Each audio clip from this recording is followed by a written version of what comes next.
Hello दोस्तों, नमस्कार। LP सरकारी जॉब चैनल पर आपका हार्दिक स्वागत और अभिनंदन करता हूं। आपके उज्जवल भविष्य की कामना के साथ इस सेशन का शुरुआत कर रहा हूं। पोल्ट्री से संबंधित किसी भी परीक्षा में कुछ भी पूछा जाएगा तो सारे प्रश्नों को हमने समाहित किया है। वो टीजीटी भी हो या पीजीटी हो या कोई टीचर की तैयारी हो या किसी भी सर्विस के लिए हो, पोल्ट्री से संबंधित सारे प्रश्नों को हम आपके सामने ला रहे हैं। तो पोल्ट्री सीखने के लिए, पोल्ट्री से संबंधित प्रश्नों के लिए इस चैनल को सब्सक्राइब करें और आगे बढ़ाने का प्रयास करें। हम आपके लिए अच्छे से अच्छे प्रश्न लाने का प्रयास करेंगे। तो चलिए, इस सेशन का पहला प्रश्न यानी कि 464वां प्रश्न, संसद किस प्रक्रिया द्वारा एक नए राज्य का निर्माण कर सकती है? प्रश्न नंबर 464, संसद किस प्रक्रिया द्वारा एक नए राज्य का निर्माण कर सकती है? तो इस सामान्य बहुमत द्वारा या 2/3 बहुमत द्वारा या 3/4 बहुमत द्वारा या ऊपर में से कोई नहीं। प्रश्न नंबर 464 का उत्तर देने का प्रयास करें। तो संसद किस प्रक्रिया द्वारा एक नए राज्य का निर्माण कर सकती है? तो वो प्रक्रिया है सामान्य बहुमत द्वारा। भाई, सामान्य बहुमत द्वारा संसद एक नए राज्य का निर्माण कर सकती है। अगले प्रश्न पे आ जाएं। प्रश्न नंबर 465, भारत के कारिकल, माही, यनाम सहित पांडिचेरी की फ्रांसीसी बस्ती को फ्रांसीसी सरकार ने भारत को कब सौंपा है, कब अध्यर्पित किया है? 1952 में या 1954 में या 1958 में या 1960 में? प्रश्न नंबर 465 का उत्तर देने का प्रयास करें। भारत के कारिकल, माही, यनाम सहित पांडिचेरी की फ्रांसीसी बस्ती को फ्रांसीसी सरकार ने भारत को कब अध्यर्पित किया है? तो ये भाई सौंपा है 1954 में। प्रश्न नंबर 465 का ऑप्शन बा सही उत्तर होगा। चलिए अगले प्रश्न पे आते हैं। प्रश्न नंबर 166, यदि किसी नए राज्य का निर्माण या उसका नाम परिवर्तन करना हो तो ऐसा विधेयक किसकी सिफारिश के बिना संसद में प्रस्तुत नहीं किया जा सकता? यदि किसी नए राज्य का निर्माण या उसका नाम परिवर्तन करना हो तो ऐसा विधेयक किसकी सिफारिश के बिना संसद में प्रस्तुत नहीं किया जा सकता? राष्ट्रपति की अनुमति के बिना या प्रधानमंत्री की अनुमति के बिना या सर्वोच्च न्यायालय के मुख्य न्यायाधीश की अनुमति के बिना या राज्यसभा के सभापति की अनुमति के बिना? प्रश्न नंबर 466 का उत्तर दें भाई। यदि किसी नए राज्य का निर्माण या उसका नाम परिवर्तन करना हो तो ऐसा विधेयक राष्ट्रपति की सिफारिश के बिना संसद में प्रस्तुत नहीं किया जा सकता। प्रश्न नंबर 466 का ऑप्शन आ सही उत्तर होगा। अगले प्रश्न पे आ जाएं। प्रश्न नंबर 467, यदि किसी भारतीय क्षेत्र को किसी विदेशी राज्य को अर्पित करना हो तो भारतीय संसद को क्या करना होगा? यदि किसी भारतीय क्षेत्र को किसी विदेशी राज्य को अर्पित करना हो तो भारतीय संसद को क्या करना होगा? ऑप्शन देखें। सामान्य बहुमत से स्वीकृति प्रदान करना होगा या अनुच्छेद 368 के अंतर्गत संवैधानिक संशोधन करना होगा या 2/3 बहुमत से प्रस्ताव पारित करना होगा या संसद को इस प्रकार की शक्ति प्राप्त नहीं है। प्रश्न नंबर 467 का उत्तर देने का प्रयास करें भाई। प्रश्न नंबर 467, यदि किसी भारतीय क्षेत्र को किसी विदेशी राज्य को अर्पित करना हो तो भारतीय संसद को क्या करना होगा? अनुच्छेद 368 के अंतर्गत संवैधानिक संशोधन करना होगा। प्रश्न नंबर 467 का ऑप्शन बा सही उत्तर होगा। अगले प्रश्न पे आ जाएं। प्रश्न नंबर 468,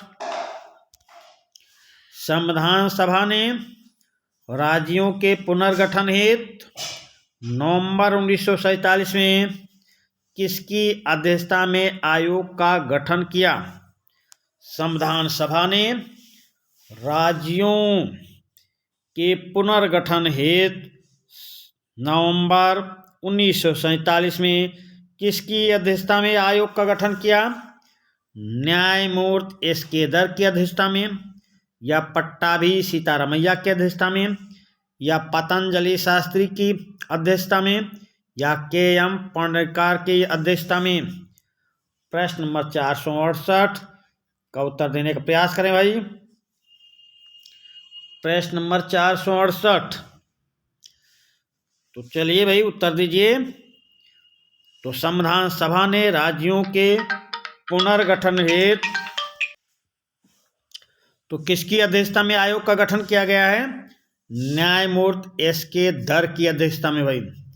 प्रश्न नंबर 468 का ऑप्शन आ सही उत्तर होगा। अगले प्रश्न पे आ जाएं। राज्य पुनर्गठन आयोग ने कितने राज्यों व संघ शासित क्षेत्रों के गठन की सिफारिश की थी?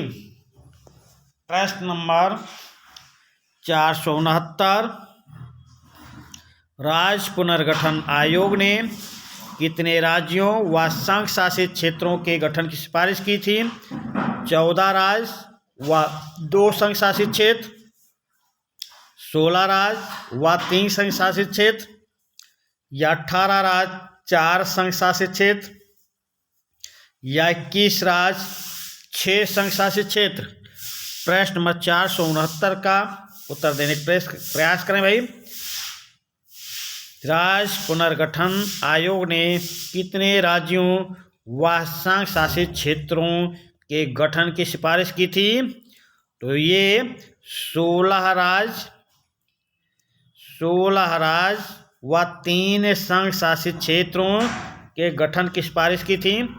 प्रश्न नंबर 469 का ऑप्शन बा सही उत्तर होगा। चलिए अगले प्रश्न पे आते हैं। प्रश्न नंबर 470,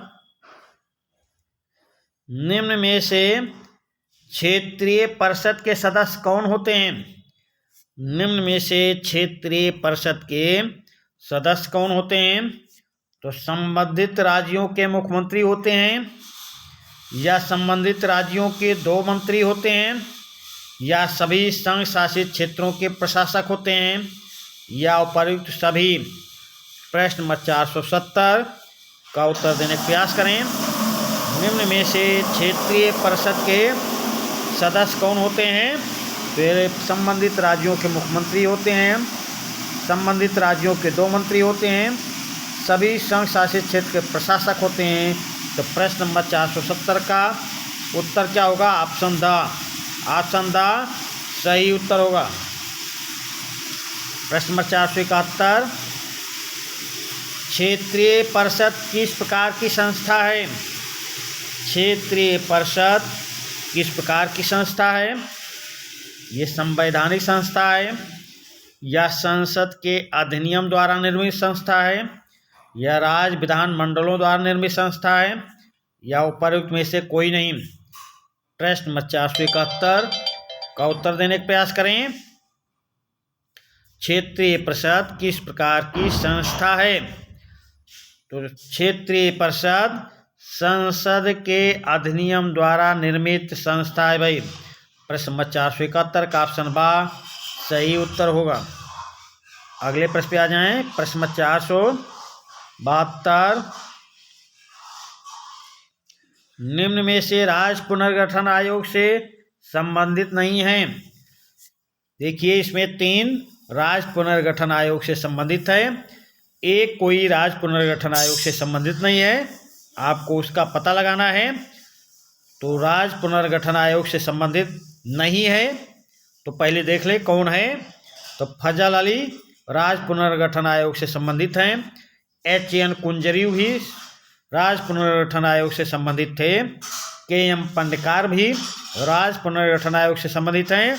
आपसे पूछा जा रहा संबंधित नहीं है तो पतंजलि शास्त्री संबंधित नहीं है और यही ऑप्शन आपका सही उत्तर होगा। प्रश्न नंबर 472 का ऑप्शन द सही उत्तर है।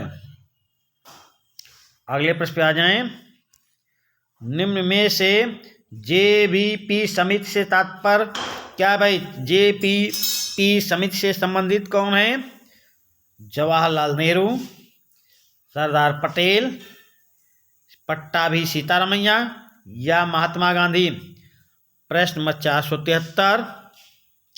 निम्न में से JVP समिति से संबंधित कौन है? 473 का उत्तर देने का प्रयास करें। जवाहरलाल नेहरू, सरदार पटेल, पट्टाभी सीतारमैया या महात्मा गांधी। तो ये प्रश्न ही गलत टाइप हो गया है। प्रश्न ऐसा होना चाहिए, निम्न में से JVP समिति से संबंधित नहीं है, ऐसा प्रश्न होना चाहिए।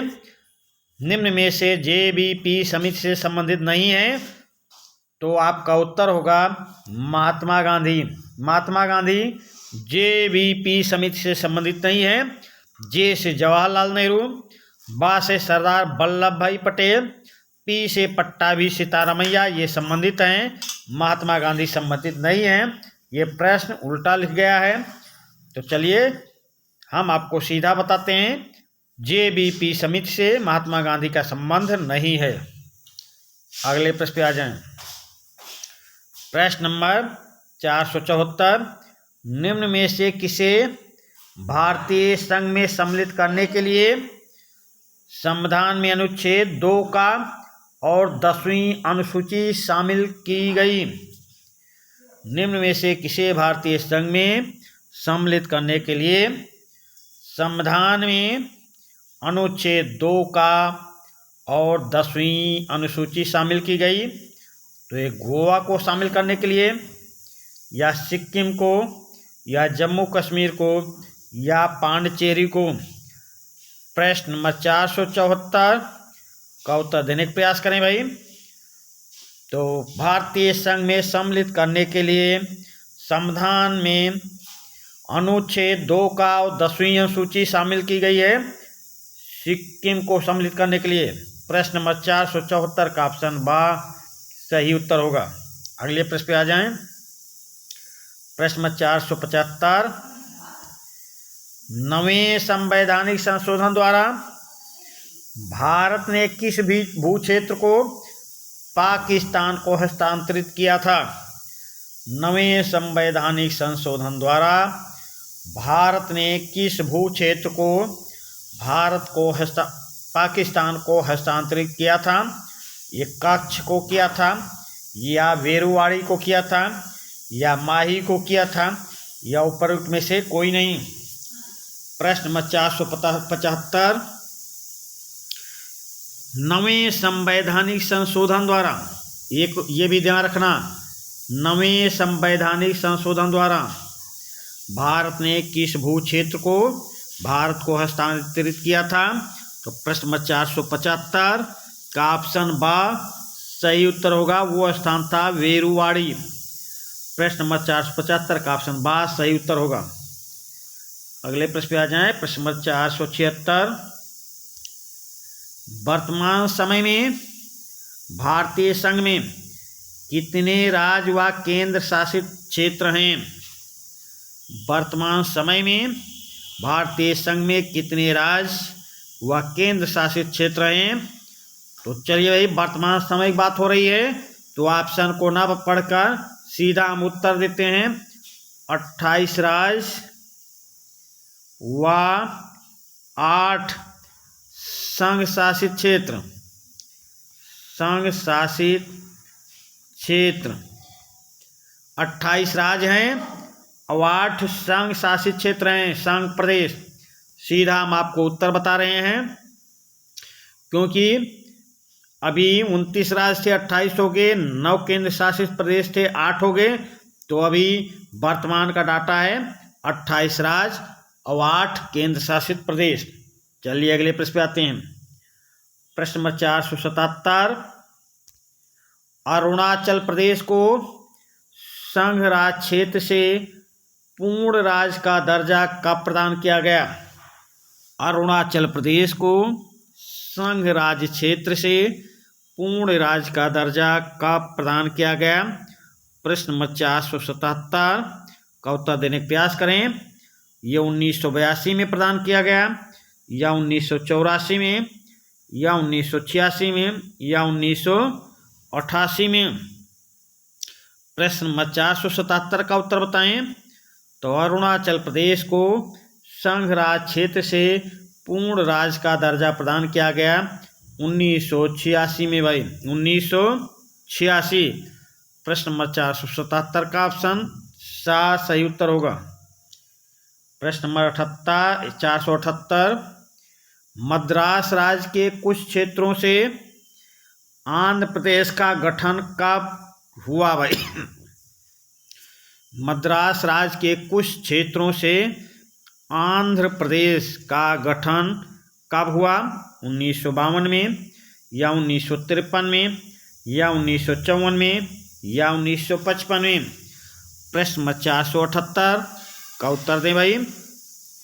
मद्रास राज्य के कुछ क्षेत्रों से आंध्र प्रदेश का गठन कब किया गया? तो ये 1953 में किया गया।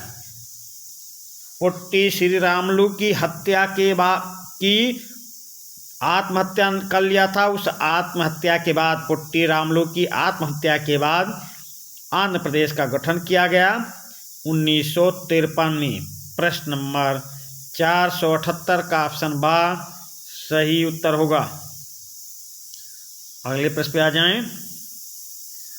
प्रश्न नंबर 479, बम्बई पुनर्गठन अधिनियम द्वारा बम्बई का विभाजन करके कौन से राज्य बनाए गए हैं? बम्बई पुनर्गठन अधिनियम द्वारा बम्बई का विभाजन करके कौन से राज्य बनाए गए हैं? महाराष्ट्र व गुजरात, या गुजरात व राजस्थान, या महाराष्ट्र व मध्य प्रदेश, या महाराष्ट्र व उड़ीसा भाई? प्रश्न नंबर 479 का उत्तर देने का प्रयास करें। बम्बई पुनर्गठन अधिनियम द्वारा बम्बई का विभाजन करके कौन से राज्य बनाए गए? तो ये बनाए गए थे महाराष्ट्र व गुजरात। प्रश्न नंबर 479 का ऑप्शन आ सही उत्तर होगा। प्रश्न नंबर 480, निम्न में से किन विषयों पर कानून बनाने से पहले राष्ट्रपति की पूर्व स्वीकृति या सिफारिश की आवश्यकता होती है? प्रश्न नंबर 480, निम्न में से किन विषयों पर कानून बनाने से पहले राष्ट्रपति की पूर्व स्वीकृति या सिफारिश की आवश्यकता होती है? तो ऑप्शन देखते हैं। भारत की संचित निधि से व्यय कराने वाला विधेयक, हाँ भाई, इसकी स्वीकृति की या सिफारिश की आवश्यकता होती है। धन विधेयक पर भी राष्ट्रपति की स्वीकृति आवश्यक है। व्यापार की स्वतंत्रता पर प्रतिबंध लाने वाला विधेयक, इस पर भी राष्ट्रपति के पूर्व स्वीकृति आवश्यक होती है। तो आपका उत्तर क्या सही होगा? जब ये तीनों राष्ट्रपति की स्वीकृति से ही सदन में, संसद में पेश किया जा सकता है, तो उत्तर क्या सही होगा? उपर्युक्त सभी। प्रश्न नंबर 480 का ऑप्शन द सही उत्तर होगा। प्रश्न नंबर 481, निम्न में से किस स्थिति में अनुच्छेद 352 के अंतर्गत राष्ट्रपति आपातकाल की घोषणा कर सकता है।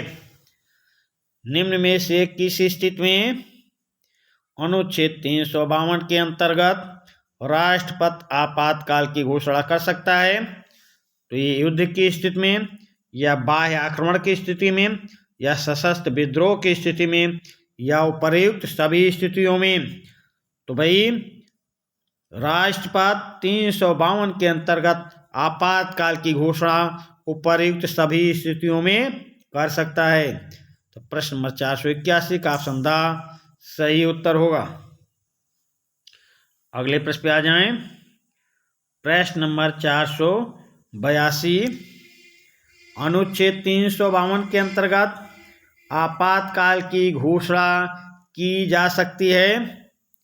अनुच्छेद 352 के अंतर्गत आपातकाल की घोषणा की जा सकती है संपूर्ण भारत में, देश के किसी भाग में।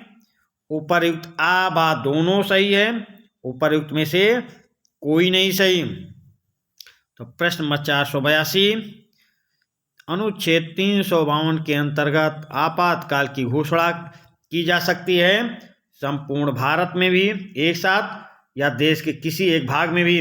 तो आपका उत्तर क्या सही होगा? ऑप्शन सा, उपर्युक्त आ एवं बा दोनों सही है। तो प्रश्न नंबर 482 का ऑप्शन सा सही उत्तर होगा। प्रश्न नंबर 483,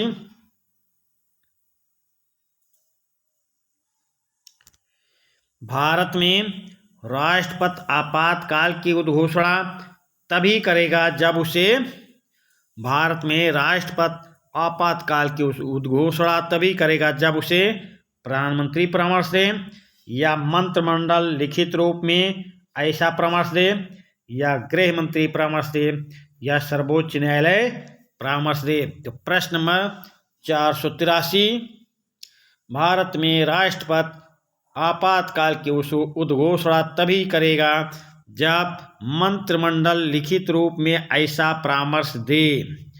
प्रश्न नंबर 483 का ऑप्शन बा सही उत्तर होगा। प्रश्न नंबर 484, राष्ट्रपति द्वारा आपातकाल की घोषणा के कितने दिनों के भीतर संसद की स्वीकृति आवश्यक है? प्रश्न नंबर 484, राष्ट्रपति द्वारा आपातकाल की घोषणा के कितने दिनों के भीतर संसद की स्वीकृति आवश्यक है भाई? तो 1 माह के भीतर, या 2 माह के भीतर, या 6 माह के भीतर, या 1 वर्ष के भीतर। प्रश्न नंबर 484, राष्ट्रपति द्वारा आपातकाल की घोषणा के कितने दिनों के भीतर संसद की स्वीकृति आवश्यक है? तो 1 माह के भीतर भाई। प्रश्न नंबर 484 का ऑप्शन आ सही उत्तर होगा। प्रश्न नंबर 485, आपातकाल की उद्घोषणा संसद के किस सदन के समक्ष रखी जाती है? आपातकाल की उद्घोषणा संसद के किस सदन के समक्ष रखी जाती है? लोकसभा के समक्ष, या राज्यसभा के समक्ष, या उपर्युक्त दोनों सदनों के समक्ष, या उपर्युक्त में से कोई नहीं। प्रश्न नंबर 485, आपातकाल की घोषणा संसद के किस सदन के समक्ष रखी जाती है? तो ये राज्यसभा और लोकसभा दोनों के समक्ष। तो आपका उत्तर क्या सही होगा? उपर्युक्त दोनों सदनों के समक्ष। ऑप्शन सा सही उत्तर हो जाएगा। अगले प्रश्न पे आ जाएं। प्रश्न नंबर 486, आपातकाल की उद्घोषणा का अनुमोदन करने वाला संकल्प संसद के किस बहुमत से पारित किया जाना चाहिए? आपातकाल की उद्घोषणा का अनुमोदन करने वाला संकल्प संसद के किस बहुमत से पारित किया जाना चाहिए भाई? साधारण बहुमत से, या विशेष बहुमत से, या 3/4 बहुमत से, या उपर्युक्त में से कोई नहीं। प्रश्न नंबर 486 का उत्तर देने का प्रयास करें। आपातकाल की उद्घोषणा का अनुमोदन करने वाला संकल्प संसद के विशेष बहुमत से पारित होना चाहिए, विशेष बहुमत से। प्रश्न नंबर 486 का ऑप्शन बा सही उत्तर होगा। अगले प्रश्न पे आ जाएं। प्रश्न नंबर 487, सदन के विशेष बहुमत से क्या अभिप्राय है? सदन के विशेष बहुमत से क्या अभिप्राय है भाई? तो कुल सदस्यों के बहुमत से, या कुल सदस्यों के 2/3 बहुमत से, या कुल सदस्यों के बहुमत से तथा उपस्थित एवं मतदान करने वाले सदस्यों के 2/3 बहुमत से। प्रश्न नंबर 487, संसद के विशेष बहुमत से क्या अभिप्राय है? या कुल सदस्यों के 3/4 बहुमत से। तो सदन के विशेष बहुमत से क्या तात्पर्य है? ये तात्पर्य है भाई कुल सदस्यों के बहुमत से तथा उपस्थित एवं मतदान करने वाले सदस्यों के 2/3 बहुमत से। प्रश्न नंबर 487 का ऑप्शन सही उत्तर होगा। अगले प्रश्न पे आ जाएं।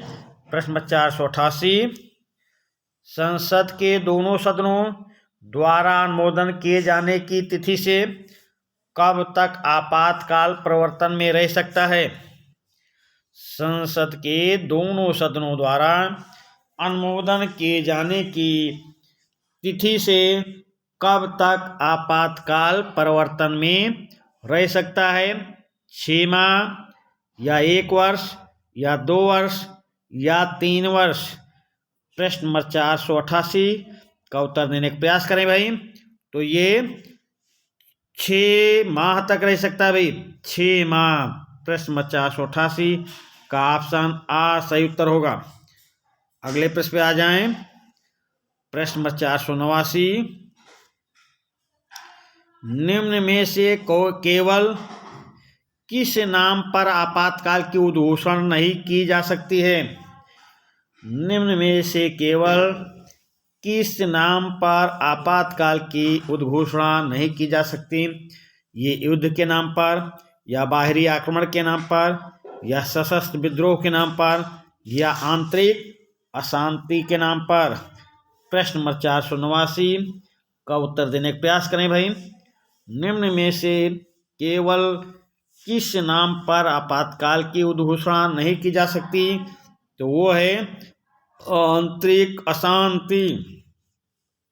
आंतरिक अशांति के आधार पर आपातकाल की उद्घोषणा नहीं की जा सकती। चलिए अगले प्रश्न पे आ जाएं। प्रश्न नंबर 490, लोकसभा के किस बहुमत से आपातकाल की उद्घोषणा समाप्त की जा सकती है? प्रश्न नंबर 490, प्रश्न नंबर 490,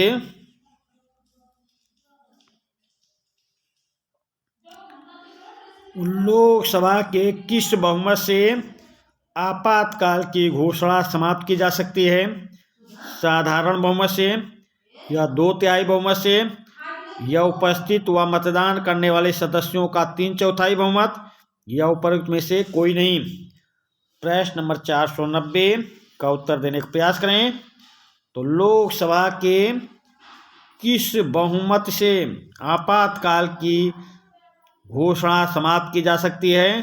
तो साधारण बहुमत से। प्रश्न नंबर 490 का ऑप्शन आ सही उत्तर होगा। अगले प्रश्न पे आ जाएं। प्रश्न नंबर 491, 6 माह की अवधि से अधिक समय तक आपातकाल को जारी रखने के लिए 6 माह की अवधि से अधिक समय तक आपातकाल को जारी रखने के लिए प्रति 2 माह बाद संसद की स्वीकृति आवश्यक है, या प्रति 6 माह बाद संसद की स्वीकृति आवश्यक होगी, या प्रति 9 माह बाद संसद की स्वीकृति आवश्यक होगी, या प्रति 10 माह बाद संसद की स्वीकृति आवश्यक होगी। प्रश्न नंबर 491 का उत्तर देने का प्रयास करें भाई। 6 माह की अवधि से अधिक समय तक आपातकाल को जारी रखने के लिए क्या करना होगा? ये प्रति 6 माह बाद संसद की स्वीकृति आवश्यक होगी। प्रश्न नंबर 491 का ऑप्शन बा सही उत्तर होगा। अगले प्रश्न पे आ जाएं। प्रश्न नंबर 492 आपातकाल की उद्घोषणा के समाप्ति के आशय के संकल्प पर विचार करने हेतु लोकसभा की बैठक लोकसभा के कितने सदस्यों के मांग पर अनिवार्य रूप से बुलाई जाएगी। प्रश्न को फिर से समझ लें। आपातकाल की उद्घोषणा के समाप्ति के आशय का संकल्प पर विचार करने हेतु लोकसभा की बैठक लोकसभा के कितने सदस्यों की मांग पर अनिवार्य रूप से बुलाई जाएगी।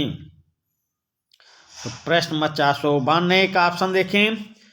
1/4 सदस्यों की मांग पर, या 1/2 सदस्यों की मांग पर, या 1/10 सदस्यों की मांग पर, या 2/3 सदस्यों की मांग पर। तो आपातकाल की उद्घोषणा के समाप्ति के आशय के संकल्प पर विचार करने हेतु लोकसभा की बैठक लोकसभा के कितने सदस्यों की मांग पर अनिवार्य रूप से बुलाई जा सकती है। तो 1/10 सदस्यों की मांग पर, 1/10 सदस्यों की मांग पर। प्रश्न नंबर 492 का ऑप्शन 7 सही उत्तर होगा। अगले प्रश्न पे आ जाएं। प्रश्न नंबर 493 राष्ट्रपति की आपातकाल की उद्घोषणा को न्यायालय में चुनौती दी जा सकती है, न्यायालय में चुनौती नहीं दी जा सकती, विशेष परिस्थिति में ही चुनौती दी जा सकती है, मौलिक अधिकारों के उल्लंघन पर ही चुनौती दी जा सकती है। प्रश्न नंबर 493 का उत्तर देने का प्रयास करें। राष्ट्रपति की आपातकाल की उद्घोषणा को तो भाई क्या कर सकते हैं। प्रश्न नंबर 493 राष्ट्रपति की आपातकाल की उद्घोषणा को न्यायालय में चुनौती दी जा सकती है। भाई न्यायालय में चुनौती दी जा सकती है। प्रश्न नंबर 493 का ऑप्शन आ सही उत्तर होगा। अगले प्रश्न पे आ जाएं। प्रश्न नंबर 494 यदि आपातकाल की घोषणा के समय या उसके 1 माह के भीतर लोकसभा का विघटन हो जाता है तो नई लोकसभा को कितने दिनों के भीतर इस प्रस्ताव को स्वीकृति प्रदान करनी होगी। प्रश्न को फिर समझ लें। यदि आपातकाल की घोषणा के समय या उसके 1 माह के भीतर लोकसभा का विघटन हो जाता है तो नई लोकसभा को कितने दिनों के भीतर इस प्रस्ताव को स्वीकृति प्रदान करनी होगी। 10 दिन या 15 दिन या 30 दिन या 60 दिन। प्रश्न नंबर 494 तो ये 30 दिनों के भीतर स्वीकृति प्रदान करनी होगी। भाई 30 दिनों के भीतर। प्रश्न नंबर 494 का ऑप्शन 7 सही उत्तर होगा। अगले प्रश्न पे आ जाएं। प्रश्न नंबर 495 आपातकाल की उद्घोषणा के समय लोकसभा के विघटन की स्थिति में राज्यसभा की स्वीकृति। प्रश्न को फिर से समझे भाई। ये प्रश्न जो भी सेशन में आ रहे हैं थोड़ा टफ लग हैं तो आप फिर से देखिए प्रश्न को। आपातकाल की उद्घोषणा के समय लोकसभा के विघटन की स्थिति में राज्यसभा की स्वीकृति आवश्यक है, आवश्यक नहीं है, इस संबंध में स्थिति स्पष्ट नहीं या उपरोक्त में से कोई नहीं। तो प्रश्न नंबर 495 आपातकाल की उद्घोषणा के समय लोकसभा के विघटन की स्थिति में राज्यसभा की स्वीकृति आवश्यक है। भाई प्रश्न नंबर 495 का ऑप्शन आ सही उत्तर होगा। प्रश्न नंबर 496, आपातकाल उद्घोषणा के परिवर्तन के समय संसद को किस सूची के विषयों पर कानून बनाने की शक्ति प्राप्त हो जाती है? प्रश्न नंबर 496, आपातकाल उद्घोषणा के परिवर्तन के समय संसद को किस सूची के विषयों पर कानून बनाने की शक्ति प्राप्त हो जाती है? संघ सूची के विषय पर, या राज्य सूची के विषय पर, या समवर्ती सूची के विषय पर, या अवशिष्ट सूची के विषय पर? प्रश्न नंबर 496 का उत्तर देने का प्रयास करें भाई। तो ये राज्य सूची के विषय पर संघ संसद को कानून बनाने की शक्ति प्राप्त हो जाती है। प्रश्न नंबर 496 का ऑप्शन बा सही उत्तर होगा। अगले प्रश्न पे आ जाएं। 497 प्रश्न, आपातकाल के दौरान संसद विधि द्वारा एक बार में लोकसभा की अवधि कितने समय के लिए बढ़ा सकती है? प्रश्न नंबर 497, आपातकाल के दौरान संसद विधि द्वारा एक बार में लोकसभा की अवधि कितने समय के लिए बढ़ा सकती है? 6 माह के लिए, 1 वर्ष के लिए, 2 वर्ष के लिए, या 3 वर्ष के लिए? तो प्रश्न नंबर 497 का उत्तर देने का प्रयास करें भाई। आपातकाल के दौरान संसद विधि द्वारा एक बार में लोकसभा की अवधि 1 वर्ष के लिए बढ़ा सकती है भाई, 1 वर्ष के लिए। प्रश्न नंबर 497 का ऑप्शन बा सही उत्तर होगा। तो चलिए भाई, ये सेशन अपने दोस्तों के बीच शेयर कर दें, और जो चैनल पर पहली बार आए हों चैनल को सब्सक्राइब कर लें। ये पॉलिटी की क्लास इस चैनल पर चलती है। अभी पॉलिटी की क्लास अधिक प्रश्नों की श्रृंखला चल रही है, कठिन प्रश्नों की श्रृंखला चल रही है। तो आप इन कठिन प्रश्नों को अधिक से अधिक देखकर सरल बनाने का प्रयास करें और अपना नियुक्ति पत्र प्राप्त करने का रास्ता प्रशस्त करें, नियुक्ति पत्र प्राप्त करें, सफलता पाएं। तो चलिए, इसी आपके भविष्य की उज्जवल हो इसकी कामना के साथ इस सेशन का समापन करते हैं। धन्यवाद।